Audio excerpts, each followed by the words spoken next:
Hi, welcome to Quid Pros Quo. I'm Zac, And I'm Rin.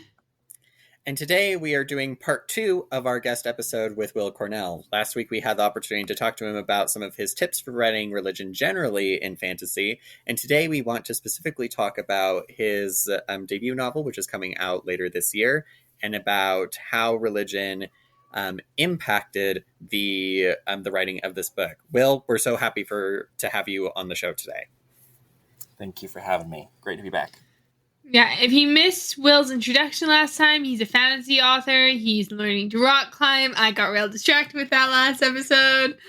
I'm going to talk to him about it later. We're going to text about it because Will and I just text about writing all the time, and it would be nice for a change of pace. We can talk about rock climbing for once. But this episode is about writing religion and fantasy, but specifically Will's experience with religion and fantasy. So, Will, how in the book is called When the World Spoke, right? Yes. Mm-hmm. So, how in When the World Spoke do you balance portraying religion respectfully while still exploring themes of doubt and skepticism? For me, it's not about the book pushing an agenda of this religion is right or this religion is wrong. It's just about the character kind of dealing with it themselves. So, for example, in my book, the main character, Rathal, he's a priest of the Jesuit order. He starts off very, very devout. He is training to advance up in the ranks. That's his whole goal in life. And by the end of the book, things have flipped. He's not super certain about his faith, his belief, because of the experience he's had. But the book doesn't say, oh, that's because this religion is false, or that's because this other religion is true. It's kind of just pushing, this is because of these experiences. So now he isn't sure. So not giving an ultimatum, I think, is what makes it respectful, I would say. Yeah, definitely having that ambiguity is important for the reader to be able to draw their own conclusion about what's going on inside of the story. Mm-hmm. If you're comfortable, could you talk a little bit about your own relationship with faith and how that influenced what you wanted to write about inside of When the World Spoke? Yeah, I mean, like I said in the last episode, I've grown up Christian, still practicing Christian, and so I've kind of always had this background of faith, and I've always kind of had this dialogue of just kind of hope and pray, and you'll probably know what's right. And so I've always been like, oh, great, that's fantastic. But as I've gotten older, I've kind of wanted some more, maybe, I don't know what the word would be, maybe some meat to the experience, some kind of nuance, maybe. Yeah, where I could say, I for sure know what I'm doing is right for the right organization. And I kind of felt that at least in the geographical area where I'm located, that those questions weren't looked up to. Those were kind of wanted to be pushed to the back of the corners. And I would hear things like, oh, don't worry about it. Mm-hmm. I'm like, well, I need to worry about it because is this not, if this religion is my identity, if this religion is everything I'm working to kind of uphold and live to, then I need to be worried about it. And so this book kind of became an outlet for a lot of those questions to say, okay, what would it look like externally, these questions that I have, in maybe a more, I don't know, obviously dramatized version. So that's kind of my experience. It kind of stemmed from people not really wanting to give place for questions. And I wanted this book to be a place where I could give space to those and let them exist without being given that ultimatum of right or wrong, false or true. Interesting. In one of the things that we have been talking about as we've been preparing the show notes is potential parallels in between the things that are happening inside of the religious space today and stuff that's happening inside of your book. could you, I mean, you've talked about your experience as an individual inside of a faith community. Are you seeing broader themes and broader trends inside of religious communities in general that you think that your book speaks to? Yeah, I think I am. I'm chronically online, which is, it is what it is. But a lot of what I see is people from other faiths, usually Christian. I mean, we're in the US. So a lot of like Southern Christians, a lot of different Christian faiths like that, of people with similar experiences and similar but different devout upbringings as children, kind of reaching adulthood and saying, I don't know what to make of this. I don't know what to make of faith because it's been done in such a traditional way. And so they are kind of coming to these same questions and saying, what do I do with these? So I don't know, I've watched a lot of podcasts on this recently. I watched a Brittany Broski podcast where she talked about it. And I was like, wow, she's saying all these things, I think, but what do I do with them? So, yeah. Yeah. Amazing. I don't know the exact numbers of this, but I know a lot of Gen Z are like turning away from religion, like specifically Christianity. Gen Z is like leaving organized religion in droves, which is like a phenomenon we're not going to get into so much. But I feel like that.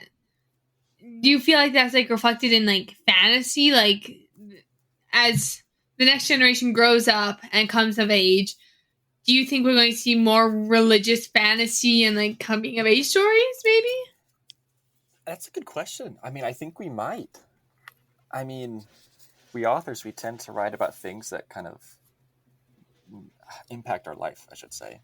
And we're going to see a lot of people where that discussion is kind of at the forefront of their minds. So yeah, I think we definitely could see that. Yeah. Interesting.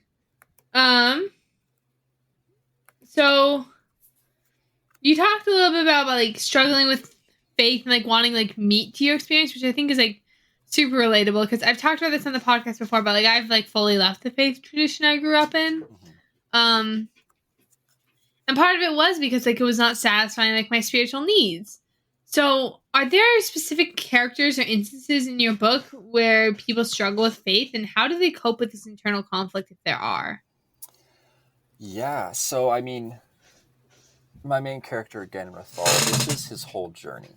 His whole journey is kind of beginning in that devout aspect, seeing maybe some things that his religion is doing that aren't positive, that he does not approve of, and him kind of going along with it and saying, okay, maybe this is okay because it's done by an organization that I believe to be right. Eventually, he does come to terms that right is right and wrong is wrong, even if it's done by people that claim to be good and claim to be right and be doing it for the right reasons. And so that kind of leaves him in shambles about what he believes. He's like, okay, now I know this organization that I've always held to that is engaging in some malicious behavior maybe isn't what I always thought it was. A lot of these things are going to be explored in book 2, but essentially what I'm trying to do with my book is go through what I call the creation, fall, and then the existence of. I heard this once in some seminar. I have no idea where it was. But essentially, my character starts in the creation phase of his life. Everything's perfect. Everything's happy. Everything's the way it's supposed to be. And at the end of book 1 is his fall. Suddenly, everything is not what he thought. Everything's flipped on its head. And he now has to deal with the outcome of that for the next however long. What I'm trying to do is that in my life experience, the people in the creation phase and the people in the fall phase always tend to look down on each other. Mm. So the people in the creation phase will say, oh, you're wrong. You've left us. You can't possibly know what's right for you.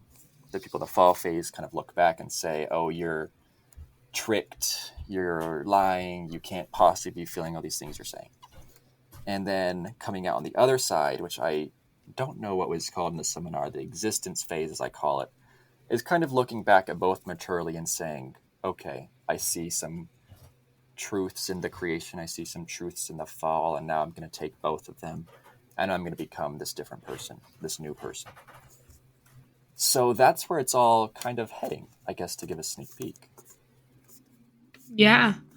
You talked a little bit about how authors will like write about their experiences.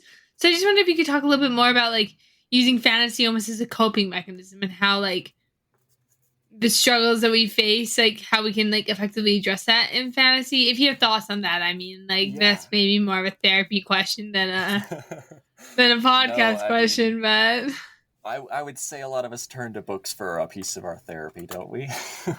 But essentially, I mean, obviously faith, but the themes and the topics I've heard from a lot of people from a lot of Christian backgrounds is kind of this argument of purity. I mean, you hear this in most all Christian cultures. It's most often referred to in like terms of sexual purity. And so my main character, he's a clergyman of this faith. He's not allowed to have any sort of relation, celibate his whole life, but he is engaging in a relationship with a woman who is also one of the main characters. So he has this internal struggle that he's fighting against where he's like, I know that in my practice and in what I've stated, my stated beliefs that this is wrong. But he also has this other side of him saying, well, this can't be wrong if, we love each other, we support each other. This seems like a good thing, a right thing. So kind of dealing with that shame that it brings upon him and that kind of two-sided fight within himself. That is one of the main themes of kind of that I see in modern day as well that is tackled in this book. So when you're talking about we've talked about how the religious themes in When the World Spoke kind of reflect sort of what's going on broader and more broadly when it comes to, Gen Z and their relationship with faith. Could you talk a little bit about the challenges that you face when creating fictional religions in your fantasy world? Because some people get really nervous about creating religious traditions for the purposes of a fantasy novel, or they just find it really, really difficult. So what sort of challenges did you face and how did you overcome them? Yeah, I think my main challenge when writing this was the idea of showing this to like my family.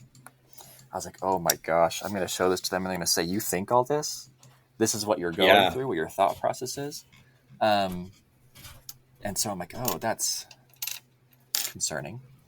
I mean, from the reading audience in general, from my age group in general, Gen Z, I think it'll be well received. I think these are topics that a lot of people talk about. I think certain age demographics may take it in worse ways than others. Again, I think from my perspective, it's respectful. I think it's well done. But I think anyone who kind of has that closed-minded aspect of we can't ask these questions is not going to like it, which I guess is fine. But it takes a lot to be able to go to find the strength within yourself to be like, oh, it's okay for you to not like this thing that I've spent a lot of time and effort creating and trying to make it so that it's as least offensive as possible. Right. And that was kind of one of the main thought process. Like, I don't want this to be offensive. I don't want it to say religion is bad. Because I think there's a lot of positive things that go on because of religion. Obviously there's a lot of terrible historical things and even modern day things, but that doesn't mean it can't be good and can't be changed and can't help everyone. But that being said, like I said, there are some people that are going to say, this is an anti-religious book. You can't call yourself Christian and write this book at the same time. Which is fine because it'll find, the people that are going through those same questions and they'll be able to say, okay, this is interesting. This is engaging to me. And they're going to have some sort of outlet for their same questions. Excellent. So remembering the target audience and kind of having that trust that Exactly. the target audience will find it and the target audience will love it. Yes. That's the hope right there, right? Yeah. Fingers crossed for sure. We were wondering, this is maybe more granular than what we've been getting at, because we've been answering some really big questions in this segment of the podcast. But can you discuss the symbolism behind any religious artifacts or symbols in your book? Yes. Let's see. I mean, we talked about the eyes, the eye imagery last episode a little bit, but one of the main symbols in this book is actually words, just in general. The title of the book is When the World Spoke, and I'll kind of give a brief introduction to book 2. But essentially in book 1, there are these, for lack of a better term, I'll call them spells. In the book, I call them words of power. And they come from ancient language that has since been lost, and they can control different aspects of the world around you. So one maybe will start a fire, one will bring a gust of wind, one can help you see truth as a vision, for example. This kind of stems from different theories I've read on like Adamic language, which is a topic among a lot of Christian churches, of kind of this pure language that was once spoken when Adam and Eve were first placed on the earth. And it was perfectly understood, perfectly readable, perfectly writable. And so in this world, that's kind of one of the legends. So there was once this thing, and it's going to be developed a lot more in book 2, that was perfect in all its forms, and the world could understand it perfectly. You could perfectly do anything with this language.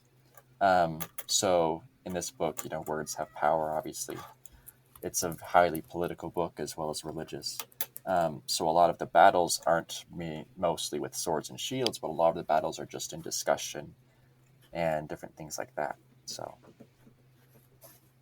Yeah. You say there are battles in your book. Can you talk about how you handle the portrayal of religious extremism or fundamentalism in your fantasy world? yeah, that topic is frowned upon in my book.